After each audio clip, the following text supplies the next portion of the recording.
اب یہ بڑی امپورٹنٹ آیات آ رہی ہیں جو اکثر میں نے استواء علی العرش کے حوالے سے بھی پیش کی ہیں. میرے یوٹیوب پہ کلپ ہے اللہ کہاں ہے، جس میں نے دونوں طرف کی ایکسٹریمز کا رد کیا ہے. ایک یعنی پرانے ایک مسلمانوں میں ایک فرقہ جہمیہ کا اٹھا تھا جو اللہ تعالیٰ کی صفات کی باطل تعویلات کرتا تھا. وہ کہتا تھا کہ جب اللہ تعالیٰ کہتا ہے الرحمن علی العرش استویٰ، تو اس سے مراد رحمان کا استواء عرش پہ نہیں ثابت بلکہ اللہ تعالیٰ کا وہ تخت حکومت ہے. تو اس طریقے سے اللہ کا ہاتھ جو ہے وہ اس سے مراد ہاتھ نہیں بلکہ اس سے مراد اس کی قدرت کی طاقت ہے. تو اس طرح تعویلات کرتا تھا. اسے جہمیہ کا گروپ کہا جاتا تھا، جس کی آج کل ماڈرن فارم جو ہیں وہ حنفی ہیں، اور حنفیوں میں بھی یعنی جو زیادہ غلو کرتے ہیں اس طرح کے مسئلے میں. اور اس کے مقابلے پہ دوسری ایکسٹریم پہ آئے مجسمہ، جو اللہ تعالیٰ کے لیے ویسے ہی آزاد تجویز کرتے تھے. یعنی اللہ کا ہاتھ ہے تو وہ کہتے تھے فزیکلی ہاتھ، نعوذ باللہ. جبکہ اہل سنت کا منہج جو ہے وہ میں نے اس میں کلپ میں بھی بتایا کہ امام ترمذی نے باقاعدہ جامع ترمذی میں کومنٹس کیے ہیں.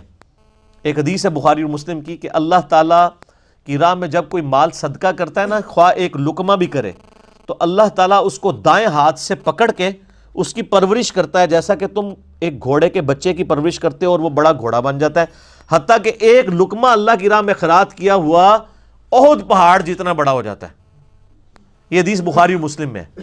آپ نے ایک لقمہ کیا لیکن اللہ تعالیٰ نے اس کی پرورش کر کے اسے احد پہاڑ کے برابر اس کا ثواب لکھ دیا ہے. یہ حدیث ترمذی میں بھی آتی ہے. اس پہ امام ترمذی نے کامنٹس کیے کہ یہاں پہ جو ذکر آیا کہ اللہ کا دایاں ہاتھ، تو انہوں نے پھر ڈیٹیل سے بتایا کہ اہل سنت کا یہ عقیدہ ہے، اور اہل سنت کی ائمہ امام مالک، سفیان بن عیینہ، عبداللہ ابن مبارک کہتے ہیں کہ اللہ تعالیٰ کی جو صفات قرآن میں آئی ہیں ہم بغیر تعویل کے منوان انہیں اسی طریقے سے تسلیم کرتے ہیں. اور لیس کمثلہ شیء، سورہ شورى کی آیت انہوں نے لکھی کہ اللہ کی مثل کوئی شے نہیں ہے. بس جو کچھ آیا رحمان اپنے عرش پہ ہے، بالکل عرش پہ ہے جیسا کہ اس کی شان کے لائق ہے.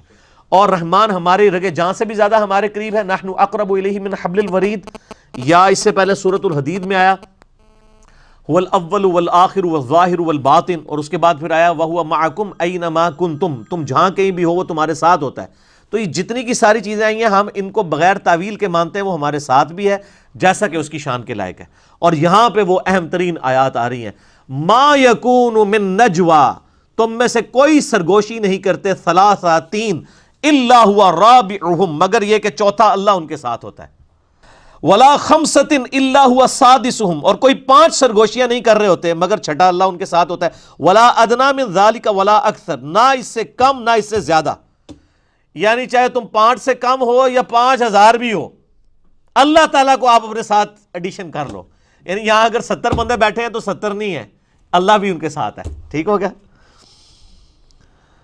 الا ہوا معہم، مگر یہ کہ وہ تو ان کے ساتھ ہوتا ہے. اینما کانوا، تم جہاں کہیں بھی چلے جاؤ، جہاں کہیں بھی ہو وہ تمہارے ساتھ ہو. صحیح بخاری مسلم میں حدیث ہے کہ صحابہ کرام کہتے ہیں ہم ایک سفر میں تھے، تو ہم اونچی آواز سے کوئی اللہ اکبر کا نعرہ لگا رہا، کوئی سبحان اللہ کا، تو آپ نے فرمایا تم کسی غائب اور بہرے کو نہیں سنا رہے ہو، تم کسی غائب اور بہرے کو نہیں سنا رہے. تو جو غائب نہ ہو وہ کیا ہوتا ہے؟ حاضر، لیکن جیسا کہ اس کی شان کے لائق. یعنی یہ جو سلفیوں نے ایک فتنہ جو ہے سعودی علماء نے کھڑا کیا ہے نا جی، وہ آپ نے اگر یہ مان لیا کہ اللہ ہمارے ساتھ ہے تو یہ تو وحدت الوجود ہو جائے گا، تو کیا اللہ تعالیٰ معاذ اللہ جو ہے وہ نالی کے اندر بھی ہے، فلاں جگہ بھی ہے؟ بھئی جب اللہ فرما رہا ہے لیس کمثلہ شیء، اس کی مثال ہی نہیں بیان ہو سکتی. یہ تو ٹینجیبل چیزوں کے بارے میں عقیدہ ہوگا نا. اللہ نور السماوات والارض، اس کو کون، ہم اپنے لمیٹڈ ڈیٹے کے ساتھ اس کے بارے میں کیا امیجن کر سکتے ہیں؟ بس اس کو آپ اس طریقے سے مانیں. اور یہی وجہ ہے کہ جو مفتی اعظم سعودیہ بعد میں آئے نا، عثیمین رحمہ اللہ تعالیٰ فوت ہو گئے، انہوں نے باقاعدہ فتویٰ لکھا کہ ہم اس تکلف میں نہیں پڑھتے کہ اللہ عرش پہ کس طرح مستوی ہے اور ہمارے ساتھ کس طرح ہے. ہم اس کو اسی طریقے سے مانتے ہیں کہ وہ عرش پہ بھی ہے اور ہمارے ساتھ بھی ہے. اور یہ محمد بن عبدالسلام بن محمد کی تفسیر ہے جماعت الدعوہ والے، انہوں نے بھی یہ عقیدہ لکھ دیا ہے. اہل حدیث میرے ساتھ لڑتے تھے، میں نے کہا آپ کے تو اب بڑے بزرگوں نے بھی یہ لکھ دیا ہے.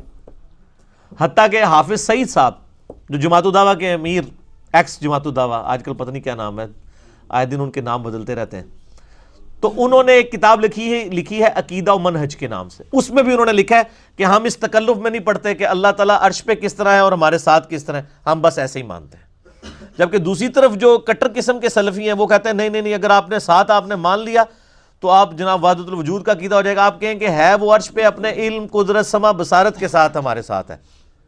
یہ جو آپ اتنی ساری جو چیزیں اٹیچ کر کے عقیدہ بتا رہے ہیں، کیا اس کو اس طریقے سے آپ ڈیڈکٹ کریں گے؟ یہاں تو اللہ تعالیٰ فزیکل یہ اس اعتبار سے بات کر رہا ہے کہ تم تین نہیں ہوتے، چوتھا وہ تمہارے ساتھ ہوتا ہے. اور وہ جو بخاری مسلم کی حدیث بیان کر رہا تھا کہ صحابہ کرام نعرے لگا رہے تھے تو آپ نے فرمایا تم کسی غائب کو نہیں سنا رہے بلکہ اس کو سنا رہے ہو جو تمہاری سواری کی گردن سے بھی زیادہ تمہارے قریب ہے. اب اور کس طریقے سے سمجھایا جائے؟ صحابہ نے کہا یا رسول اللہ نہیں، وہ تو عرش پہ ہے، وہ تو علم کے ساتھ ہے، آپ سواری کی گردن کی مثال کیوں دے رہے ہیں؟ قرآن میں نحن اقرب الیہ من حبل الورید.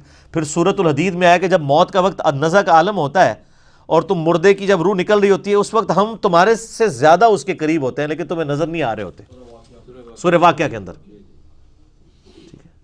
لیکن تمہیں نظر نہیں آ رہے ہوتے، ہم تمہارے اس سے بھی زیادہ قریب ہوتے ہیں. جو ساتھ سوگوار بیٹھے ہوتے ہیں نا کہ اب یہ آخری وقت ہے، اس سے زیادہ قریب ہوتے ہیں.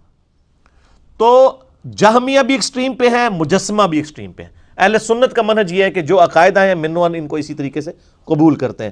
اور نبی علیہ السلام نے واضح فرمایا کہ وہ تمہاری سواری کی گردن سے بھی زیادہ تمہارے قریب ہے. اور بخاری مسلم کی اسی حدیث میں آگے آتا ہے، یہ ہم نے بلو کارڈ کے اوپر وہ حدیث لکھ کے بھی لگائی ہے. پھر آپ نے فرمایا میں تمہیں ایک وظیفہ نہ بتاؤں جو جنت کے خزانوں میں سے اللہ نے ایک خزانہ مجھے عطا فرمایا، وہ ہے لا حول ولا قوت الا باللہ، کہ نہیں ہے قوت نیکی کرنے کی اور نہ ہے کوئی طاقت گناہ سے بچنے کی مگر اللہ کی توفیق سے. یہ اس موقع پہ آپ نے یہ ساری باتیں ارشاد فرمائی. اور دیکھیں منوان بیٹھتی ہیں کہ نہ اس سے کم نہ اس سے زیادہ وہ تمہارے ساتھ ہوتا ہے، تم جہاں کے بھی ہو. ثم ینبئہم بما عملوا یوم القیامہ، پھر وہ تمہیں بتا دے گا جو کچھ تم دنیا میں کرتوت کیا کرتے تھے. ان اللہ بکل شیء علیم، بے شک اللہ تعالی ہر چیز کو خوب جاننے والا ہے.